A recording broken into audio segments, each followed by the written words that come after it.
Welcome to In Her Company, a global platform for women discussing how they create, build, and live.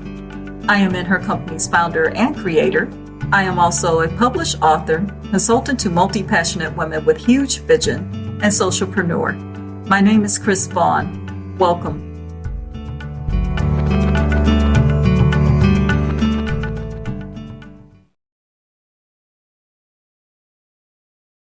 At In Her Company, our focus is how women create, build, and live. The focus of this episode is create, what it means to create a space or life of your own, and how it truly feels to do so. Joining us to share her journey is my good friend, Christie Albrecht, a strategist building sustainable partnerships and a co-founder of Transformunity, a consulting firm helping organizations harness their opportunities to transform the world. Christie has a passion for designing plans that turn wild ideas into real solutions and works with clients to level up their strategy. Prior to this, Christie's career included crafting and maximizing partnerships for international nonprofits, including the United Nations Foundation and JCI, where we met. She is well-traveled, having visited more than 35 countries, and is working on her third book. I believe you will find her insight helpful when transitioning and exploring your own options well beyond COVID. Christie, welcome to In Her Company. Thank you so much, Chris. It's great to be here. So, ever since I have known you, you've worked in the field of sustainable development and with mission-driven organizations. Was this the plan, or was this more of an unintentional path? It was not the plan. At least when I went to university at Truman State University, which is in a rural community in northeast Missouri, so not a hub of international development by any means. After I caught the travel bug first, that was something that started when I was pretty young, and then when I was in college, I just couldn't wait to get out of this small town and see more of the world. And when I graduated university, I knew that I wanted to do something to try to make the world a better place, which at that point in time was still a very vague idea that I didn't really know what that meant, but I knew I wanted to do something to help someone somewhere. And I knew that I wanted to travel. So the first year out of college, I did a volunteer program for a year living in Scotland. And when I returned home from there, it became, okay, now I need to figure out this job thing. I need to start getting paid. And so I knew that I wanted to write because I've identified as a writer ever since I was a kid. Mm-hmm. I knew that I wanted to try to make the world a better place, and I knew that I wanted to do something international. And I stumbled onto this amazing organization, JCI, which is a global network of young people in more than 100 countries. And it turned out that their global headquarters was literally a 5-minute drive from my parents' house where I was living.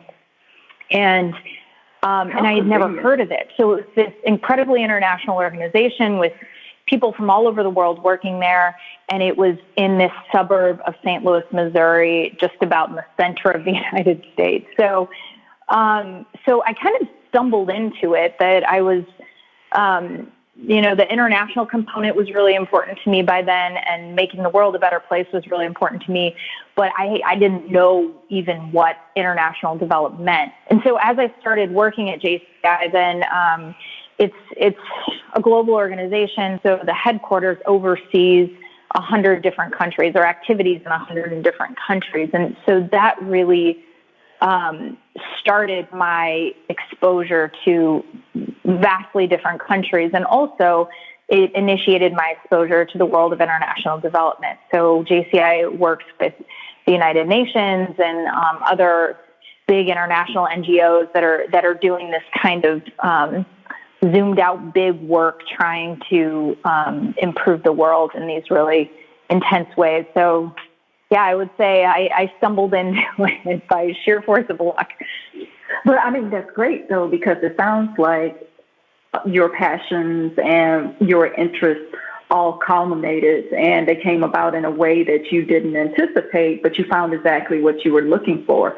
So you had this job that you loved in a field that you found that you adored, and it's something worthwhile, which we all want our work to count and to speak beyond us. I think that's something that's very important. But eventually, you found that not to be enough. So what were some of the triggers, and how did reaching that point make you feel? So I was working at JCI. I was there for about 4 years. Over the course of that time, I also started going to graduate school part-time and got my MBA.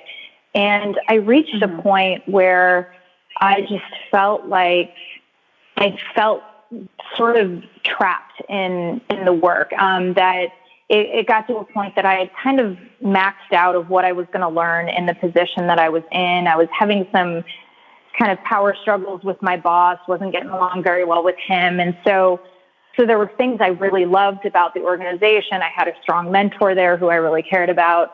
I just got to the point that I had outgrown the environment that I was in. And so, and for me, I guess the trigger point, kind of what finally signaled to me that, like, hey, it's time to move on, was that I found myself feeling really angry a lot of the time, which I'm not normally an angry person. I tend to be pretty cheerful and joyful and optimistic about life. So the fact that I was getting really overreacting to simple things that were happening. And eventually I came to realize that it was because my heart was telling me it was time to move on. And my heart was calling me to a bigger dream or a different dream. And I was really mad because I didn't have the courage yet to jump into that. And so that was kind of the first time around. And I finally got to a point that I said, okay, I'm going to do it. And I had this dream on my heart for years that I wanted to go to France, and I wanted to learn French, and I wanted to travel, and I wanted to see the world. And then I got offered a job with the United Nations Foundation in DC. So instead of doing what I really wanted to do, which was quit and see the world and, take this courageous leap forward, I took another job, which it was in a new city. So for a while, I felt satisfied that I was having an adventure, even though it wasn't quite as wild as what I had envisioned. But I was experiencing a new city that was a lot bigger than what I was used to, and also working in this big, really cool organization that was doing a lot of great work. And so that lasted about 2 years, and then I started getting angry again. And that old dream kind of came back. It was like I had tried to silence it, and it just wouldn't shut up. So, it was quiet for a little while, and then it came roaring back. So yeah, I stayed in DC for about 2 years, and then finally said, I can't do this anymore. Like, I have to listen to this dream. I have to listen to this thing that's been on my heart for so long. I have to take this leap, or I'm going to regret it forever. So yeah, that was in 2014.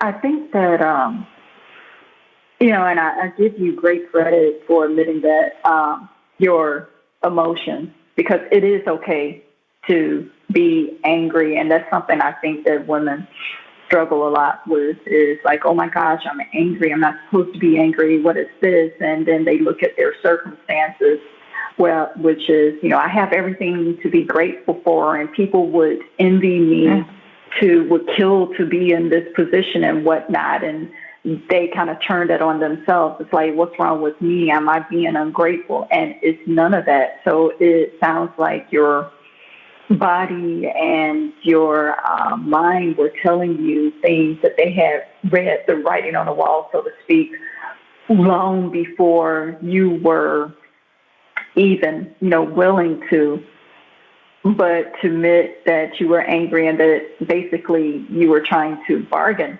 with your dream, and you wound up with a counterfeit. I think the most courageous thing that you did so far, because I know there's more to the story, and I want you to, to get on, with that. But I think the most courageous thing that you did in the process was that you actually listened. You didn't silence your dream. But I mean, I didn't mean to interrupt you, but I mean, go ahead and finish. But I mean, that is courageous. It's so true. And I think something that I realized as well along the way is that we are given a script of how our lives are supposed to look. At least that's how I felt. And I mean, in my specific context, so I grew up in like a upper middle class family that it was kind of always expected that both my parents had gone to university. It was just expected that me and my brother and sister were going to go to university. And I had seen enough in the world to understand that I came from a very privileged place. And so because I like had this path totally laid out for me, that you go to high school, you go to college, you go to grad school, you get a job, you know, you're grateful for everything that you have. And that was a serious struggle to, that I felt ungrateful, exactly what you were saying, that I felt like I've got all of this amazingness in my life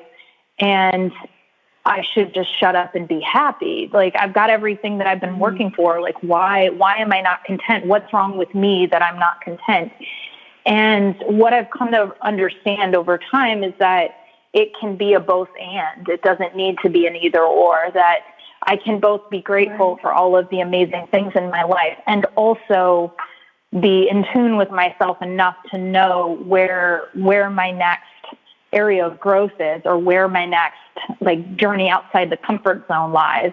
So yeah, that was it was in 2014 that I finally decided to take this leap, and I quit my job without knowing, like without having another job lined up and without any real plan. I just knew that I needed to create space in my life to see what would appear, because I knew I wanted to be doing something different, something more, but I didn't know what it was yet.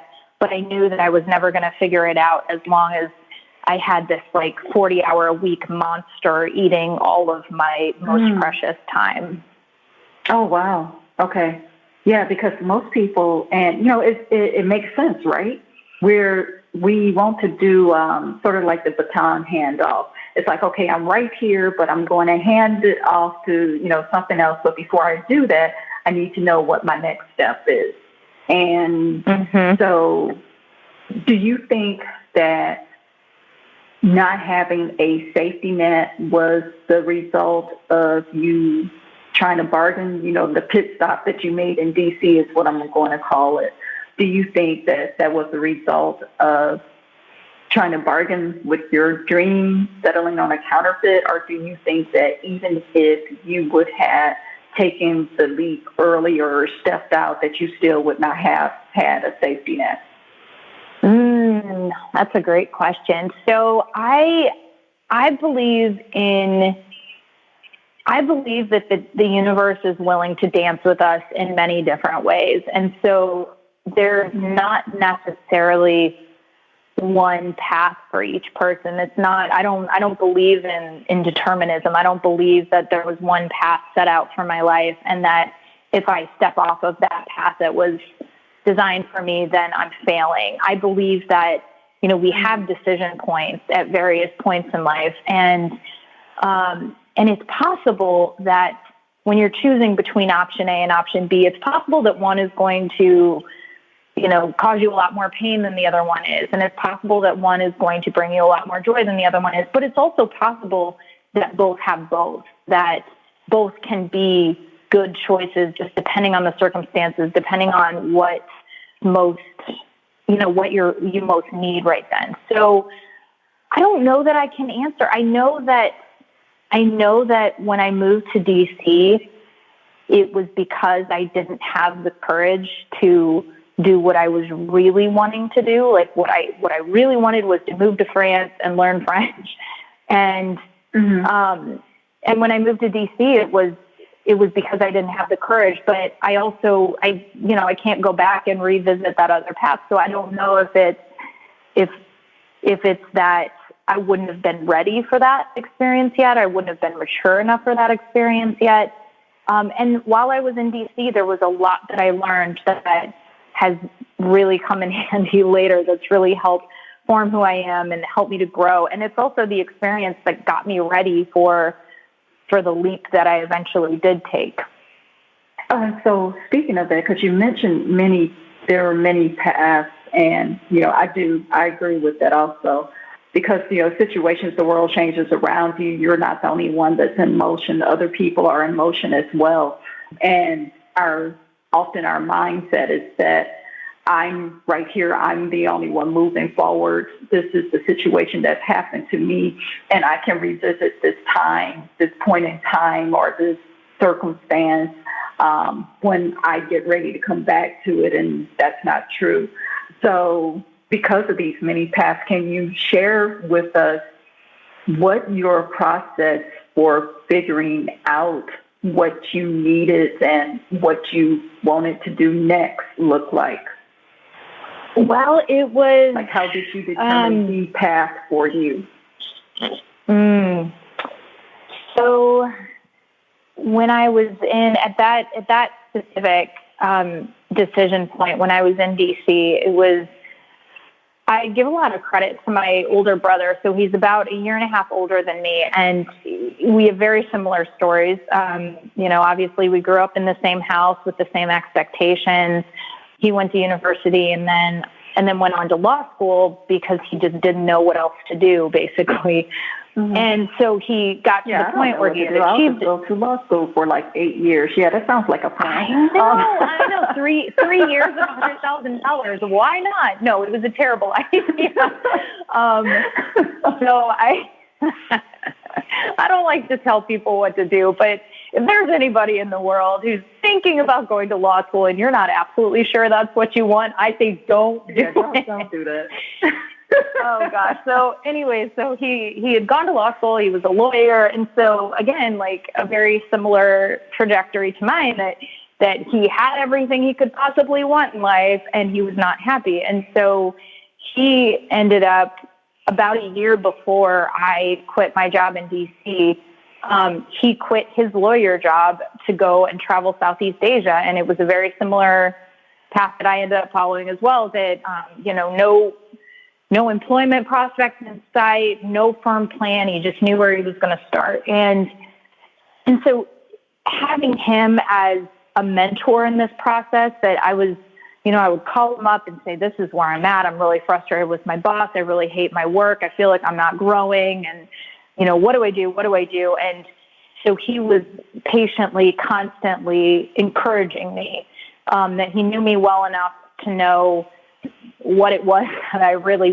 wanted, but also knew me well enough to know that I needed some encouragement and some pushing to overcome these kind of preset notions of I had what my life was supposed to be like. So yeah, that sort of mentorship aspect, which I think doesn't necessarily need to translate into an actual human who's done what you want to do, but it can take the form of learning other people's stories who have gone before you and just understanding that something different is possible. I think that was a really important message for me, that I felt like that I was stuck in concrete or something, that my life had laid out in a certain way and it had become like shackles for me, and that I didn't have an option. Mm. And I think one of the most powerful realizations that I had along the way was that the only person that's keeping me in this prison is myself, that I am my own jailer here, and that it's by exposing myself to stories of other people that had looked at, had very similar stories of, I did everything I was supposed to do. I had this awesome life and, I should have been grateful. And I decided to walk away from it all to pursue a big, crazy dream. Like, that was something that really helped give me the courage to finally decide to do it for myself. And it was also, I would say, getting in terms of knowing what to do. I'm a pretty intuitive person. And so for me, I have to check with my gut on any major decision. And I pay very close attention to what I feel like my body and my heart are telling me. And so it was, as I was exploring different ideas and just dreaming, I was paying attention to how my body reacted to these different ideas. And so the idea of staying in DC, it felt heavy and it felt constricting and it felt kind of angry. But when I started thinking about, like, what if I went and hiked across Spain? What if I, went and lived in other places for a while? Then, like, my heart started to feel lighter and more open and more joyful. And it was those internal signals that really pointed me in the direction of where I felt I needed to go. Isn't that interesting, though? Like, our body knows and responds, even though our mouth may say something totally contradictory to it. And, we may spend years in a lifestyle or, career that we get some inkling that it's really not for us or that we need to move on. Mm-hmm. And that's where the stress comes from. Stress, ulcers, all other kind of ailments. It's like you're not listening.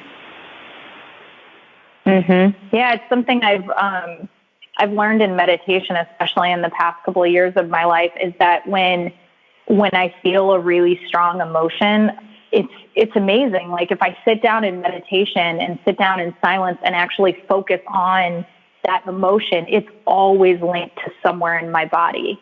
So it's amazing. You can actually sit there and say, I'm feeling really angry. Oh, and my chest is tight. Oh, I feel this in my stomach. And then it's incredible. I'm a full believer that our emotions manifest in different places in our body, which this is certainly not an original idea. Like, if you look at traditional Chinese medicine, if you look at Ayurveda, if you look at all of these ancient practices, like, they're all saying that same thing. Yeah, that's and science, medical professionals attest to the same. There's plenty of studies on that. That's the root cause of, a high percentage of illnesses beyond, what you eat. But, pent up emotions, they do have an effect, and it could be detrimental. So from this, because from what I'm gathering from part of your journey is that the cost for the new life that you wanted was to give up everything that you had known before, not necessarily the knowledge or, the contacts, the experiences, but it's like there was going to be no negotiation. It was going to be an even exchange. Either you want your future or you want to continue in your past and your present. So what were some of your most profound realizations or experiences from that time as you began walking in your new life? Oh, man. I know there were many because we've had some deep conversations over the years about, hey, Chris, this is what it's like. Oh, my God. I would say, I just re-encountered this quote the other day that's something along the lines of that expectations are useless. That when we have a lot of expectations about our life or about, or even just how our day or the next hour is going to go, we set ourselves up for failure in a lot of ways, because then we've said, like, this is the way things need to go, and if it doesn't go this way, I'm going to be disappointed. And I would say I've in line with that, I've acquired a much stronger appreciation for the unknown and for surprise.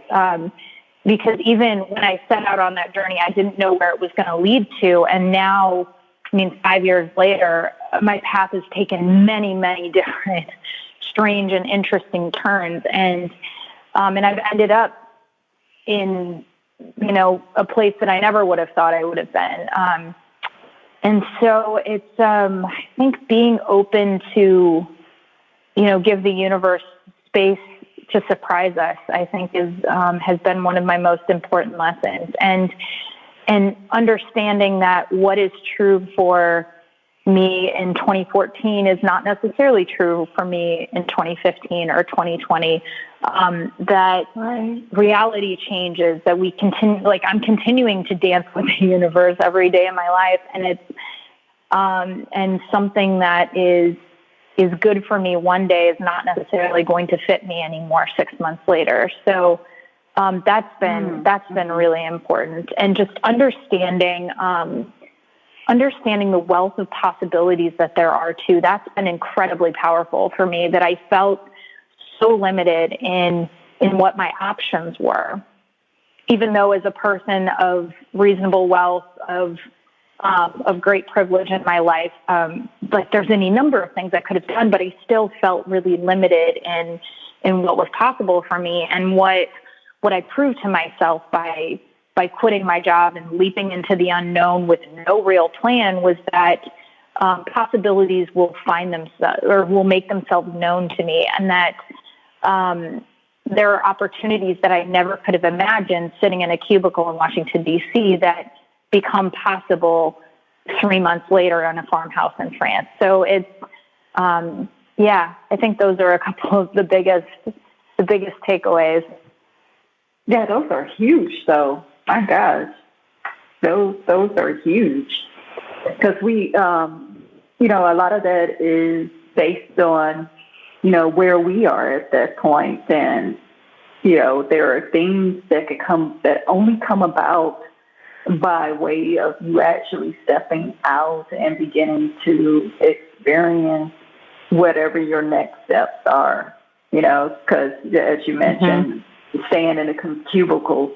I'm sure you had some great ideas about the things that you wanted to do and how they were, but, that still was limited to what was within your mind. It had nothing to do. It's like, okay, once Christie steps out, here's what's going to happen, and the world is going to, come around and embrace her.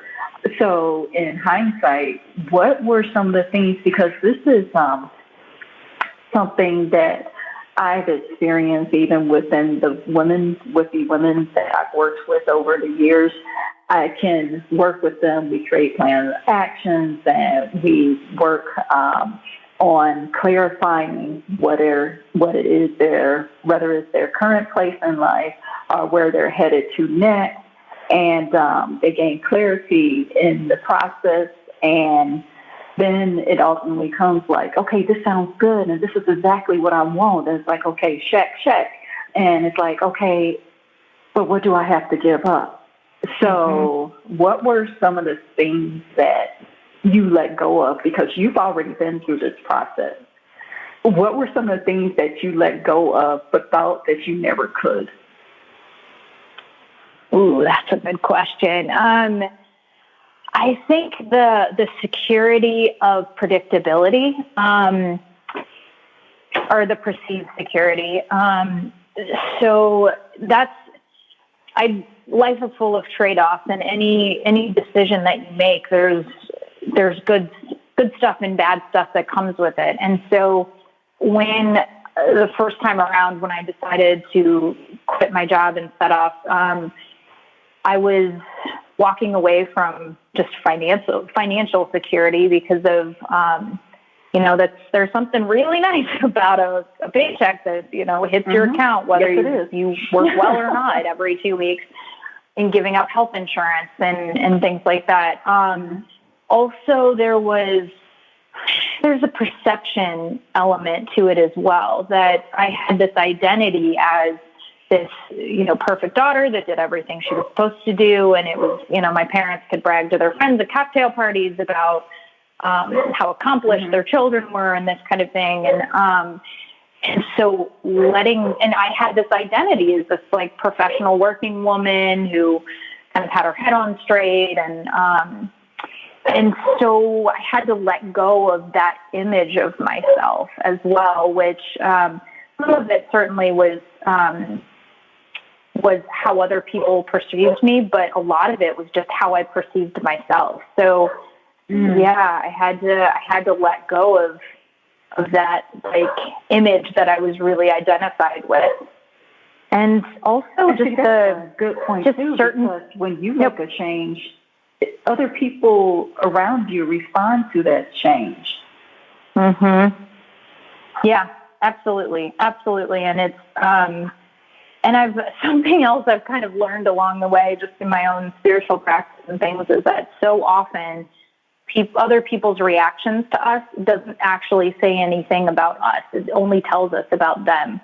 And I did see that with as especially as my spiritual practice has developed and how I've started, I've gotten into therapy in the past couple of years, and I've really done a lot of work on myself. And as I'm starting to set up more of my own boundaries, as I'm getting healthier and healthier, the reaction from the close people in my life isn't always positive, because people get very, attached to how you interact with them in their universe. And when you change that without their permission, it can be really uncomfortable for people. So and I certainly had some friendships that fell by the wayside when I was this kind of wandering nomad traveler person that some of my friends from like business school, for instance, I had a close group of friends who are all now running their own businesses, or they're vice presidents at, impressive companies and all of this kind of stuff. And we had been really close as a group, but then I found that once I quit my job and was no longer living the same kind of lifestyle as them, we didn't really have as much in common anymore. So actually letting go of some people that just were no longer serving me in the same way as they had been. So being willing to let go of some relationships too. And that's okay too, because that leaves room for new relationships to be created.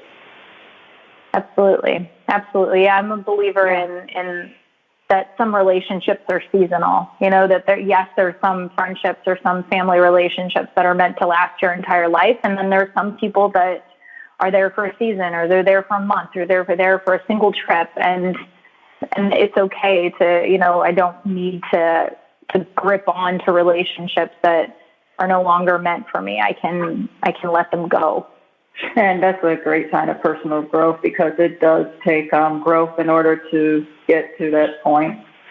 So there's, always, and we're in the midst of one right now, but there's always challenge and change, especially in the social arena, which you deal in.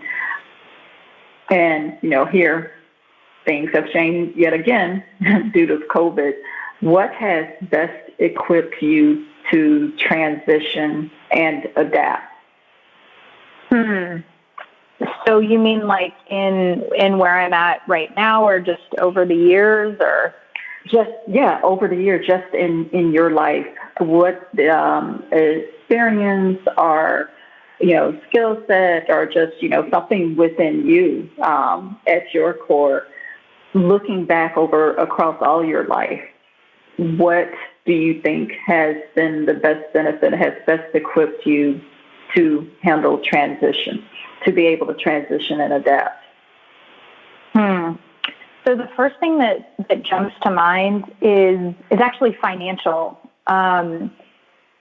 So I've always been more conservative in terms of how I've always been more of a saver than a spender.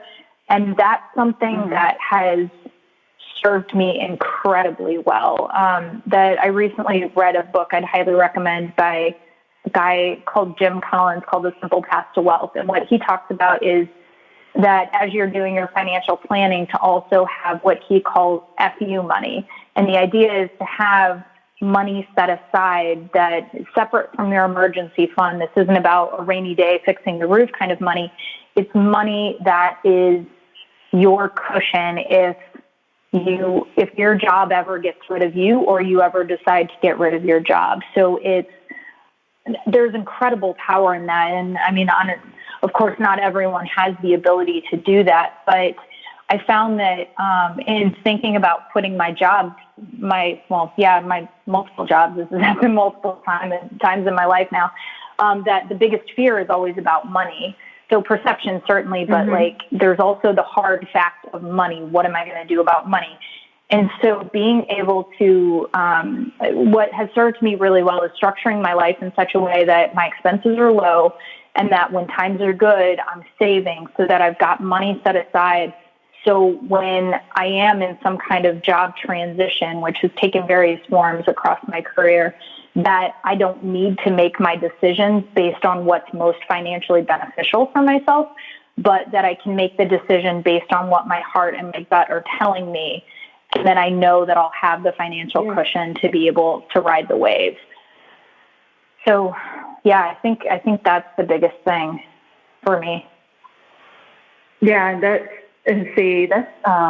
one of the lessons that I've included in my 90 Days to Launch course. I do touch upon personal finances because people don't realize how their economic picture, whatever that is, shapes their quality of life and ability to respond to opportunities that may come about. And it's not that you have to be wealthy. It could be, a modest amount even that you may find that you actually need. But just having that as a cushion and taking care of things like credit, the only things that's more important to that or equally important would be how we take care of our health.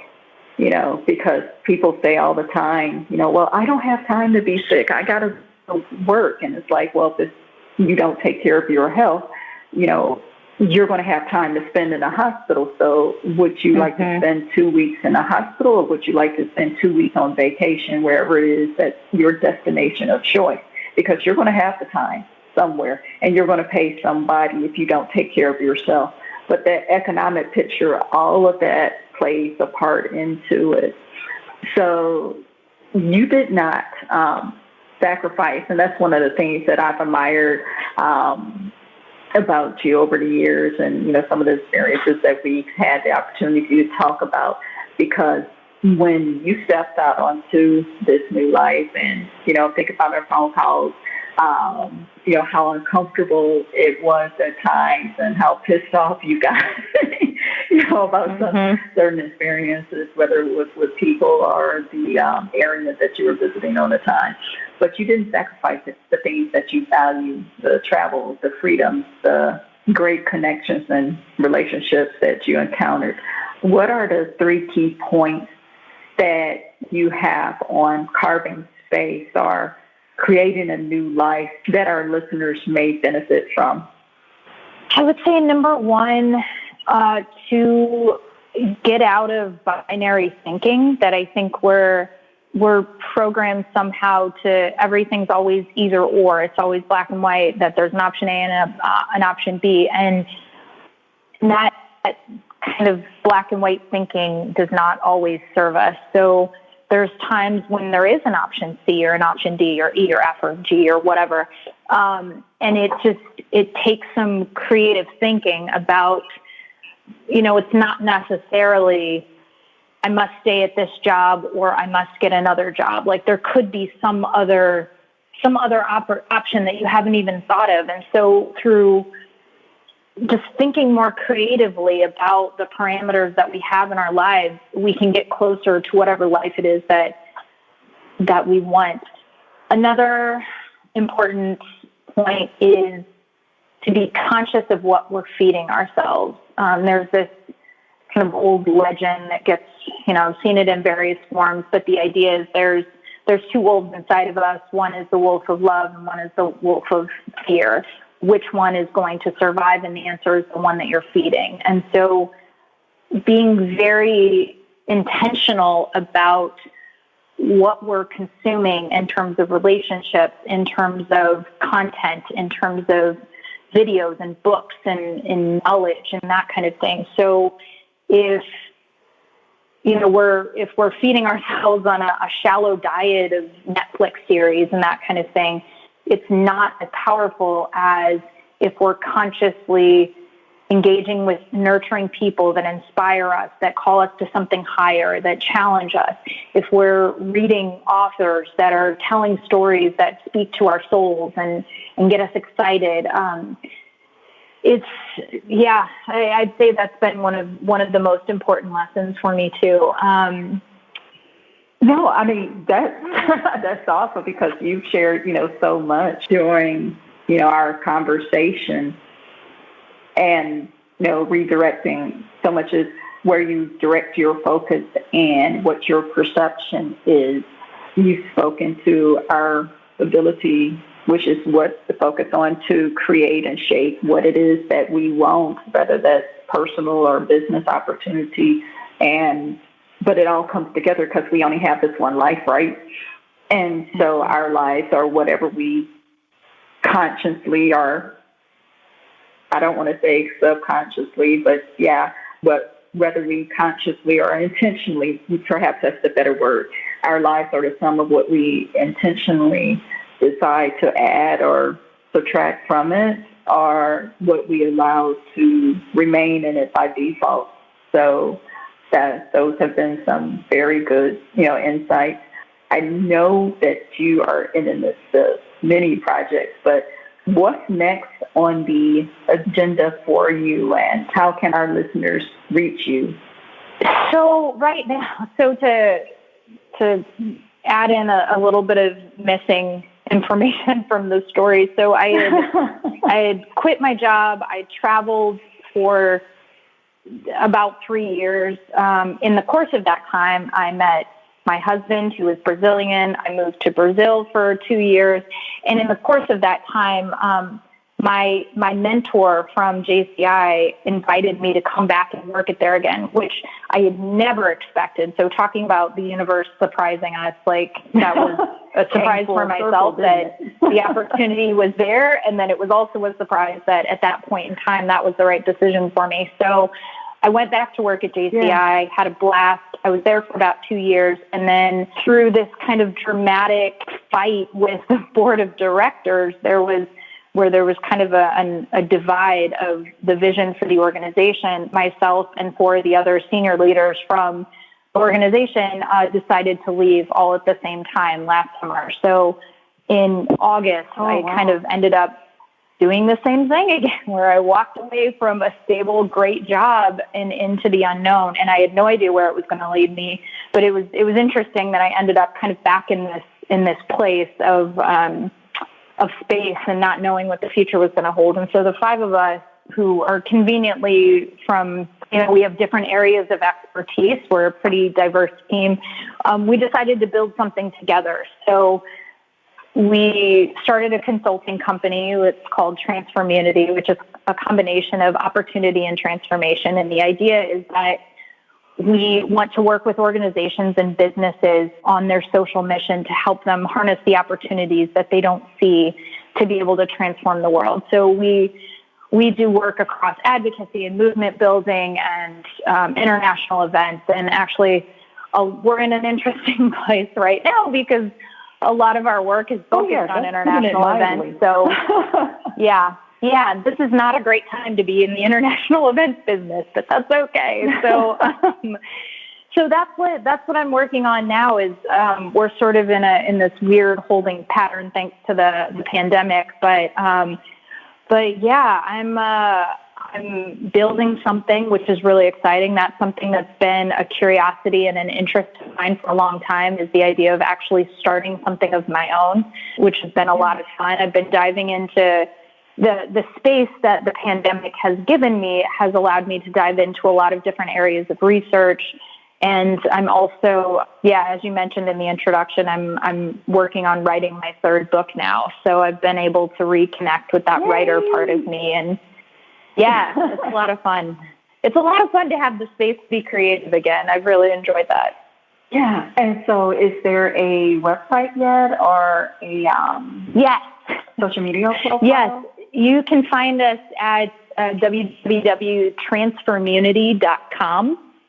And we're also on Instagram and Facebook and LinkedIn and all that good stuff. So, you can see the content of the company and what various things that we're working on. And awesome. Well, Christie, I'm sure we will definitely talk again. Like I said, we've been friends for years, but it's been so wonderful to have you on this episode of In Her Company.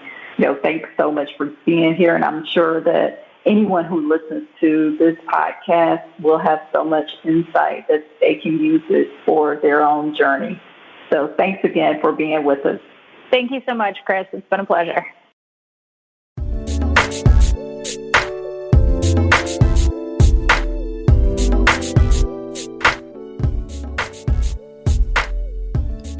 for joining us. We invite you to become part of this global platform we are building for women. Join our email list for opportunities or contact us via the website with In Her Company as the subject to be a guest or discuss sponsorship.